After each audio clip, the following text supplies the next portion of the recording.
Bonjour. Pour le corriger la fiche de travail, page 5 et 6, où vous deviez analyser une exploitation et ressortir ses indicateurs, je vais faire ça avec les commentaires, avec une vidéo, c'est plus simple de le faire par texte. Vous avez comme première tâche de déterminer le taux de réforme en raison d'une mauvaise fertilité. C'était donc sur cette tabelle Excel. Dans la colonne de droite, les causes de réforme étaient indiquées et vous aviez 7 vaches qui ont été éliminées pour des problèmes d'infertilité, soit des avortements, hein, soit d'autres problèmes. Donc 7 vaches sur 50, ça fait 14%. La valeur cible étant à 7%, donc on est clairement au-dessus de la valeur cible.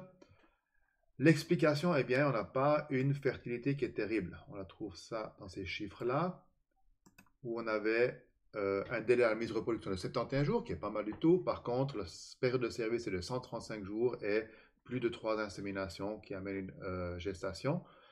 Et ça nous rapporte à la question qu'on avait en première page, cette exploitation, stabulation entravée, donc des signes de chaleur pas marqués, observation des chaleurs moins plus difficile éventuellement, peut-être un mauvais moment d'insémination. L'affouragement n'est pas optimal, surtout le concentré qui reçoivent en 2 fois par jour, avec des vaches à 10 500 kg de lait, je pense que c'est des grosses quantités. Donc éventuellement de l'acidose un peu chronique, avec comme conséquence peut-être des problèmes de métrite, d'ovulation retardée, de retour de chaleur.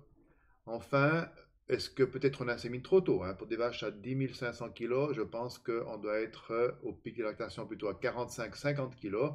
Donc en commençant à 71 jours, euh, il y aura probablement des retours de chaleur. Mais ça n'explique pas nécessairement le fait qu'on doit réformer les vaches. Le fait qu'on doit réformer les vaches, il faut plutôt chercher dans une problématique de métrite ou de vaches qui ont vraiment beaucoup de problèmes avec les ovulations retardées. La deuxième tâche que vous deviez faire, c'était le taux d'avortement. Calculer le taux d'avortement. Et là, pour le taux d'avortement, il y a deux façons de le calculer. Soit en tenant compte des gestations précoces, soit en faisant abstraction. Donc, de compter que les avortements qu'on voit, généralement avant 2 mois et demi, vous ne voyez pas les avortements. Par contre, en faisant de la gestation précoce, on les voit déjà à partir de 35-40 jours. Quel taux choisir? Eh bien, vous pouviez pour cette exploitation-là prendre le taux avec dépistage des gestations précoces, tout simplement parce que l'exploitation, elle fait un suivi de troupeau.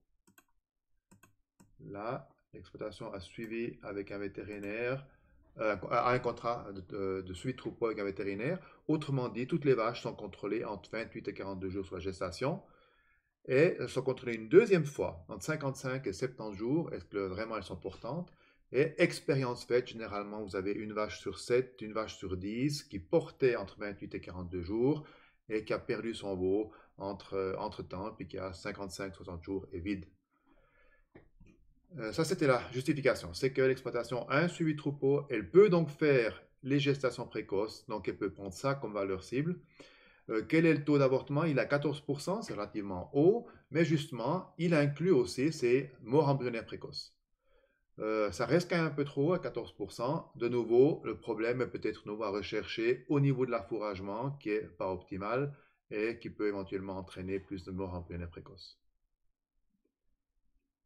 Voilà pour ces deux premiers indicateurs que vous deviez chercher et les commentaires qui vont avec. Prochaine dia, vous deviez aussi déterminer le pourcentage de vaches avec des nombres de cellules de plus de 150 000. Encore une fois, c'était sur cette tabelle-là, sur la base du dernier contrôle laitier, qui est ici.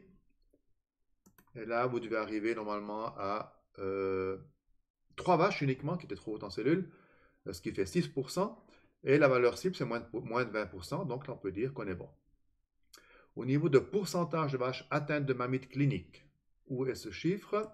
Ça, c'était sous mamelle, le nombre de vaches qui ont une fois une mammite. Et là, vous devez arriver normalement à 11 vaches, ce qui fait 22%. Et la valeur cible, c'est d'être en dessous de 20%. Quelles peuvent être éventuellement les causes? On a dit qu'on a une installation de traite qui a plus de 20 ans. Peut-être qu'il y aura quelque chose à revoir de ce côté-là. Est-ce qu'il n'y a pas des problèmes au niveau de l'installation de traite? La technique de traite elle est garantie par deux équipes constituées d'un employé agricole et d'un apprenti. Donc, je pense que ça change assez souvent. On sait que ce n'est pas l'idéal pour les traites lorsqu'on change souvent de personnes qui traitent les vaches. La vache, elle ressent ça, surtout en stabulation entravée, hein, où le contact avec la vache est plus étroit.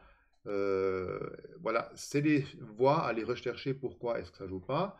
Est-ce que c'est peut-être au niveau de la litière aussi, qui est un problème qui a plus souvent de mammites? Donc, il faut aller chercher un peu plus loin. Moi, j'irai chercher un peu dans cette direction-là. Mais il y a d'autres explications possibles. Une autre façon de calculer les mammites, c'est pas de voir seulement le nombre de vaches, mais le nombre de mammites, hein. Donc, ça veut dire qu'une vache qui fait 3 mammites, ça compte comme 3. Et là, la valeur cible, elle est à être en dessous de 30%, et on est aussi au-dessus en comptant comme ça, on est à 36%. Et les causes à rechercher, c'est les mêmes que pour le nombre de vaches. Prochaine tâche, le pourcentage de réforme en raison de la santé mammaire. Euh, Encore une fois, dans la colonne de droite, il y en avait 3, ce qui nous fait en tout 6%. On est en dessous de la valeur cible qui est de 7%. Donc ça, c'est assez correct. Prochaine tâche, c'était de trouver quel est l'agent pathogène le plus fréquemment présent, et c'est clairement Staph aureus.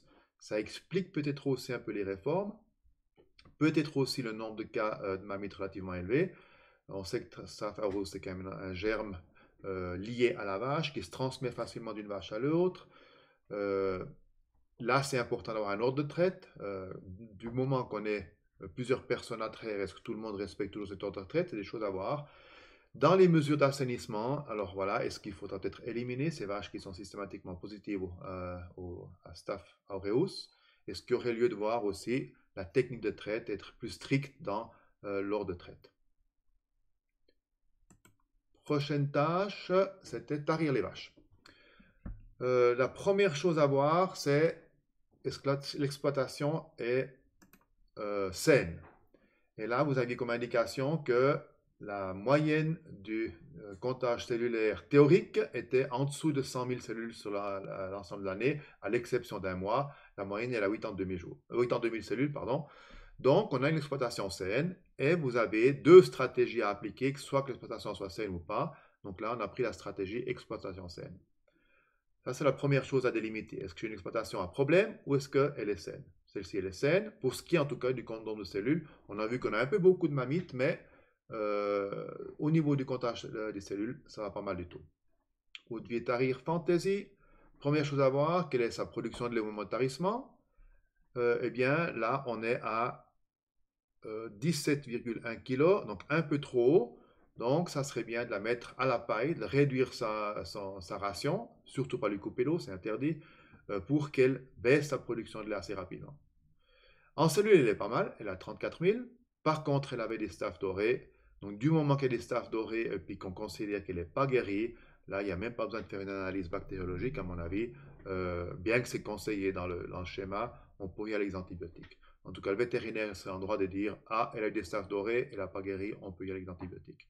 D'après le schéma, il faudra encore une fois faire une analyse pour bien, et puis ensuite on peut les antibiotiques. La vache suivante, c'est Bahama. Et là, au dernier contrôle, 550 000 cellules. Donc, même si les premiers contrôles, les deux contrôles précédents étaient à 0, vous arrivez avec une moyenne sur les 3 derniers contrôles de plus de 150 000 cellules. Donc, on est dans cette colonne ici. Plus de 150 000 cellules, ça veut dire prélever les échantillons, voir s'il y a des présences de germes. S'il n'y a pas de germes, une analyse, un tarissement avec ou sans obturateur, mais en tout cas, ça ne sera pas nécessaire de prendre un tarisseur antibiotique. Et en fonction de l'analyse, on fera ce qu'il faut. Au niveau de la production de lait, elle est bonne. Elle est à 14,4, donc il n'y a pas nécessairement besoin d'être plus strict dans la restriction de la ration pour cette vache-là. La prochaine vache, c'est Donna. Elle a encore 28,4 kg de lait de production, donc c'est très haut. Là, vous aurez la peine à la tarir, donc certainement la mettre à la paille. Ça va être assez délicat à faire. Par contre, on voit qu'elle a aussi fait 2 fois des mammites pendant la lactation. Or, le fait qu'une vache fasse plusieurs mammites pendant la lactation, on peut la considérer comme étant justement malade. D'où de nouveau prélèvement de lait, analyse, et en fonction de l'analyse, soit tarissement avec antibiotiques, soit sans antibiotiques, en fonction des deux colonnes-là. On arrive enfin à la dernière vache qui est Altesse.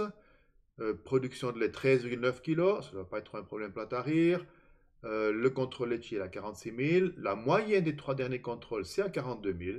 Donc chez elle, il n'y a pas vraiment de raison de faire des analyses de lait. Elle est saine, on peut la qualifier vraiment de saine, donc la traiter, la tarir sans médicaments.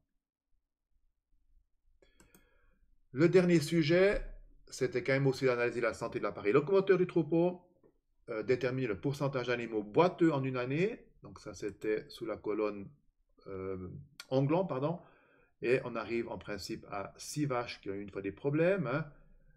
Avec le chiffre à côté, c'était le degré de la boiterie, donc degré 2, 3 et 4. Hein.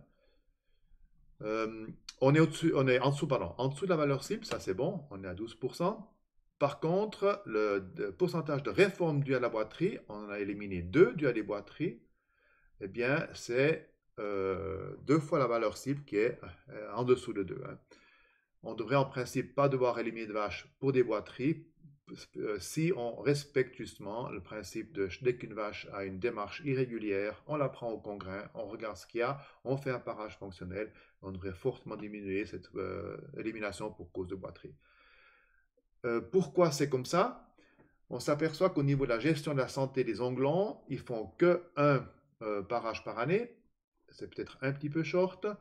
Ils le font par un pareur professionnel qui est certainement le parage est bien fait, mais qu'une fois par année, c'est certainement pas suffisant.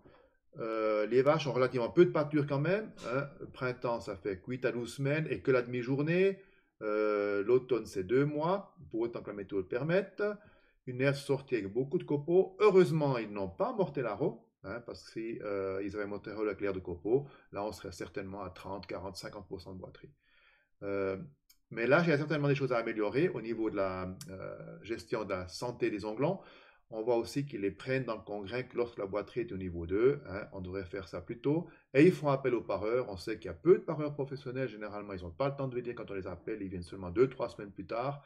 Avec pour conséquence que votre boiterie elle sera beaucoup plus sévère. Ça peut peut-être expliquer justement ces 4%. Voilà, j'espère que ça vous aide un petit peu. Encore une fois, quand on fait des commentaires, des analyses, on peut avoir différentes cheminements à faire, donc on peut avoir d'autres avis aussi, mais je voulais aussi vous montrer comment est-ce qu'on analyse une exploitation sur la base de la description qu'il y avait ici et des chiffres que vous avez ressortis. Merci pour votre attention.